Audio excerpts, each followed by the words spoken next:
I never imagined that love could end in silence.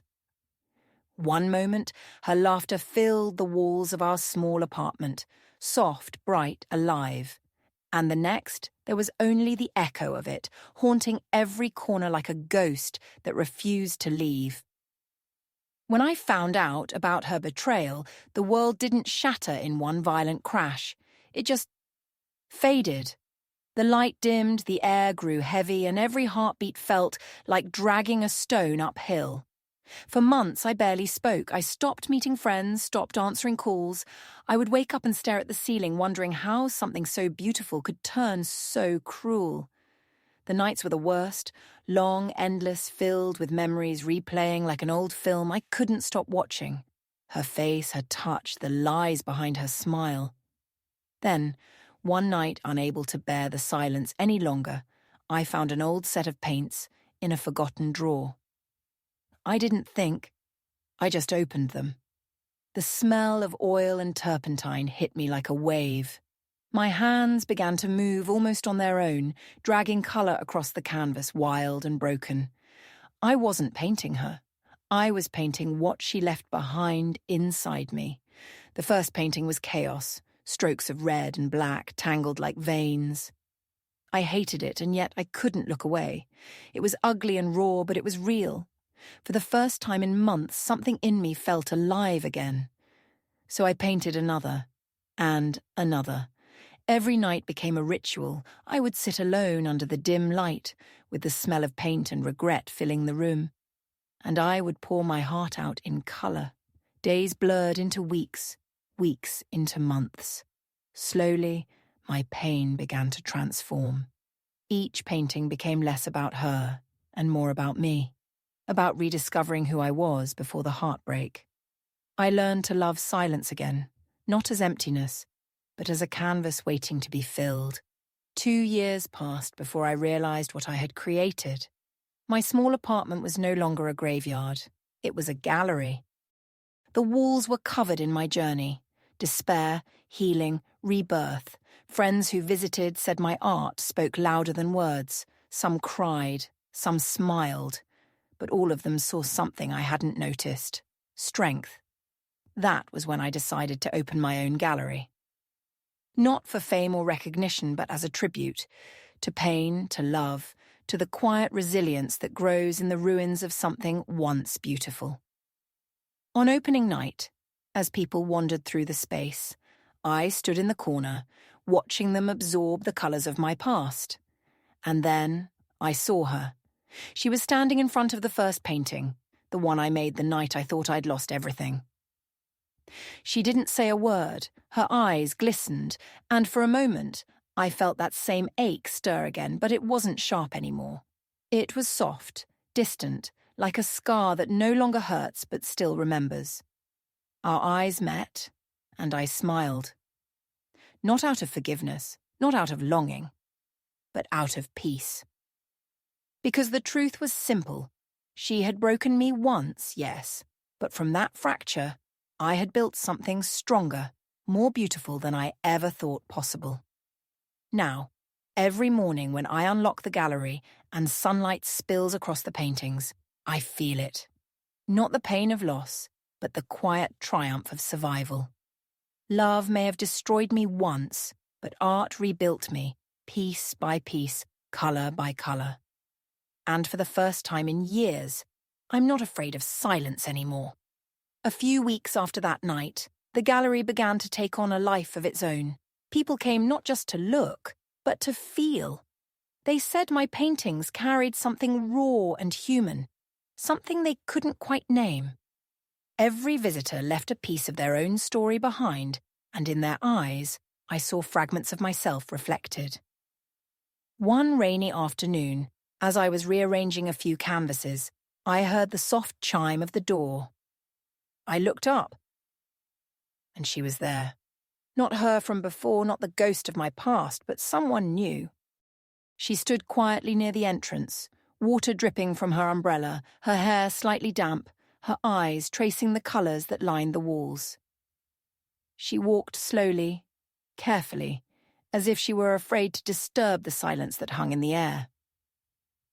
When she reached the center of the room, she stopped in front of a painting, one I'd named The Quiet After the Storm. It was one of my most personal works, a blend of greys and soft golds, the colors of grief giving way to dawn. She stared at it for a long time, and I noticed her eyes glisten, just slightly.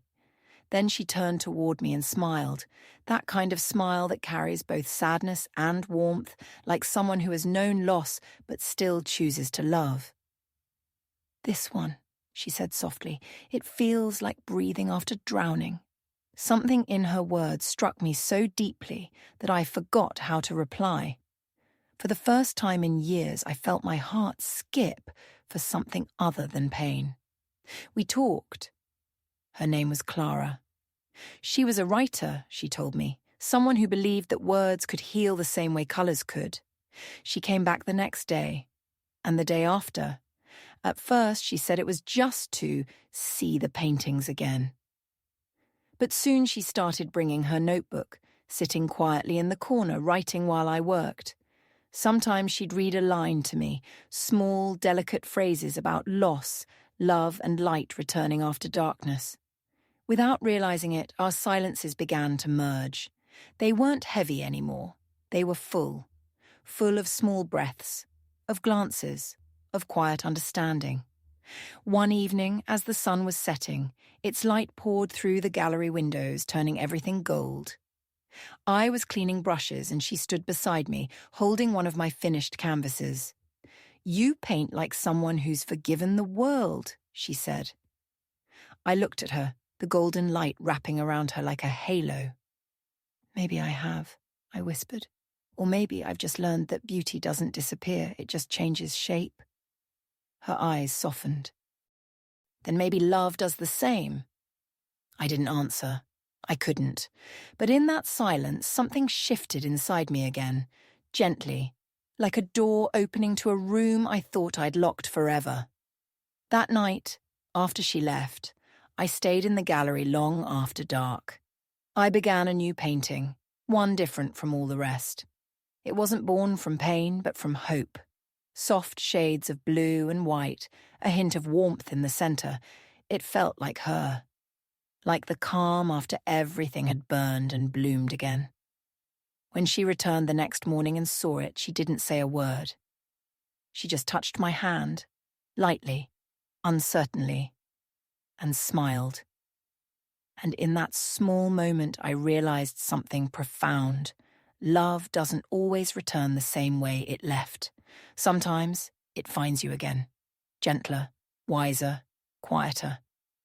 Now, when people come to my gallery, they see colours, stories, fragments of a man who once fell apart. But what they don't see is her, sitting in the corner, writing, her words weaving between my colours. Together, we've learned to speak the language of healing, she in ink, I in paint. And as I look at her, I finally understand. Pain was my beginning, but love, this quiet, honest love, is my rebirth. The days that followed were painted in softer colours. Clara and I fell into an unspoken rhythm, morning coffee brewed in the back of the gallery, the smell of rain drifting through the open windows, the quiet scratch of her pen blending with the sound of my brush against canvas. We never called it love, not at first. Maybe we were both afraid to name it, to let it become something fragile enough to lose. But love has a way of growing in silence like ivy, slow, persistent, wrapping itself around everything it touches. She would read me fragments of her writing. Sometimes the heart heals not when it forgets, but when it remembers without bleeding. I would smile, brushstroke after brushstroke, thinking how her words sounded like forgiveness given shape. It was all so gentle. Until the past returned. One afternoon, as I was preparing a new exhibition, Rebirth we called it, a letter arrived. No return address. Just my name, written in handwriting I knew too well. I didn't open it right away. I left it on the table, unopened, as if by ignoring it I could stop the memories it carried from slipping back into the room. But curiosity has a cruel patience. That night, after Clara left, I tore the envelope open. Her words were soft, remorseful, an apology from another lifetime. She said she'd seen the gallery, the paintings, the interviews. She said she was proud of me, that I'd turned pain into something beautiful. But at the end, she wrote one line that undid all the healing I thought I'd finished. I sometimes wonder if you still paint me. The question cut deeper than it should have, and maybe, in some way, I had been painting her. In the shadows, in the spaces between colours. Maybe part of me had never fully let go. The next day, Clara sensed it immediately. She always did. "You're quiet today," she said softly, setting her notebook aside. I hesitated. I got a letter. She didn't ask from whom, she just waited. That was the thing about her. She never demanded truth. She made space for it to come naturally. When I finally told her, she nodded, eyes calm but distant.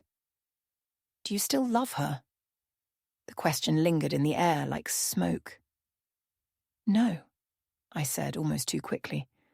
"But I think. Part of me still grieves what we could have been." Clara smiled faintly, though. Her eyes shimmered. "We all grieve ghosts." For a few days after that, she grew quieter. The warmth between us cooled into something uncertain. Not gone, but trembling. I feared I'd lost her too. Then one evening, as the first snow of the year began to fall outside, I found her standing in front of the same painting that had brought her to me. The quiet after the storm. Her notebook was open in her hands. "I wrote something," she said. Her voice was soft, almost breaking. "It's for you." She read aloud. "We don't heal by replacing what was lost. We heal by learning to hold the empty spaces without fear. And one day, if we're lucky, someone comes along who doesn't fill the silence, but teaches us to listen to it differently." When she finished, tears burned my eyes, not from sadness, but from something deeper, something sacred. I stepped closer, took her trembling hands in mine and whispered, "You've taught me that, Clara. You're the reason my silence finally sings." She smiled, tears on her lashes, and rested her head against my chest. The snow kept falling outside, soft, endless, forgiving. That night, I began my most important painting yet. It wasn't about pain or rebirth. It was about her. About the way she made light fall differently, the way she turned silence into music. When it was finished, I titled it The Fragile Light, and now, as I stand beside her in our gallery, surrounded by colours born from both sorrow and love, I finally understand. We are not defined by what breaks us, but by what we choose to build after the ruins, because love, when it returns in its truest form, does not erase the past, it redeems it. It's been 5 years since the day snow fell outside our gallery. 5 years since Clara read those words that stitched the last cracks in my heart.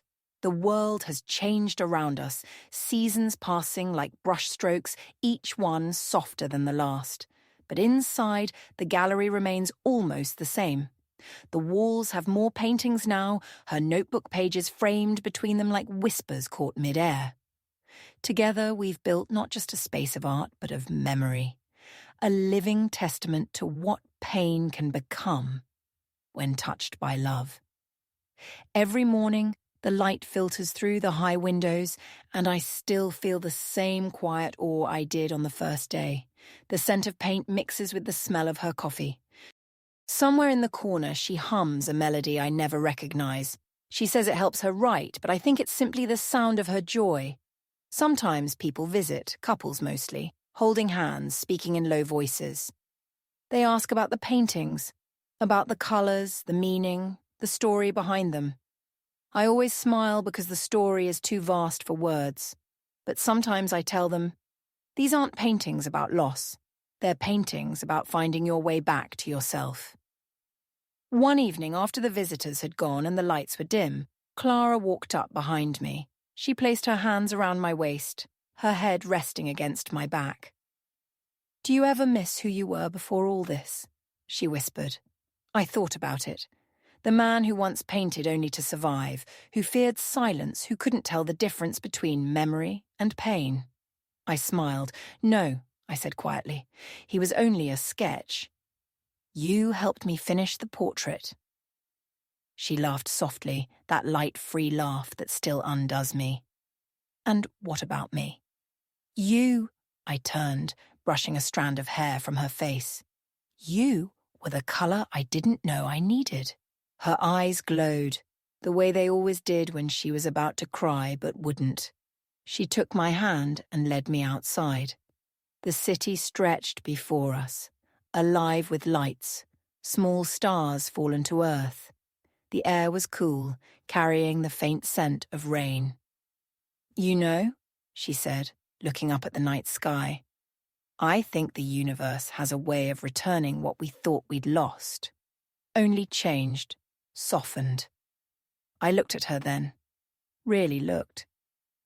The woman who had turned silence into song, who had turned my brokenness into something beautiful. And I realized, love doesn't just come back. It stays when it's real. Years later, our gallery would become known for more than its art. People would come because they felt something the moment they stepped inside. Something honest, tender, alive. They said it felt like walking into someone's heart. And maybe they were right. Because every wall still carries a piece of our story. The grief that began it, the colours that saved it, and the light that never left. Now, as I paint beneath the morning sun, Clara's laughter echoing through the rooms, I think of that first night years ago, the night I picked up a brush just to survive. I had no idea then that the same hands trembling from loss would one day hold a love so steady, so gentle. And when I finished the last stroke on the canvas before me, a sunrise tender and endless, I sign it quietly in the corner. To the woman who taught me that healing is not forgetting. It's learning to love again, even after the storm. Then I step back, and for the first time in a long time, I don't see pain or survival or even redemption. I see peace, because the light, our light, never left. It simply learned to stay.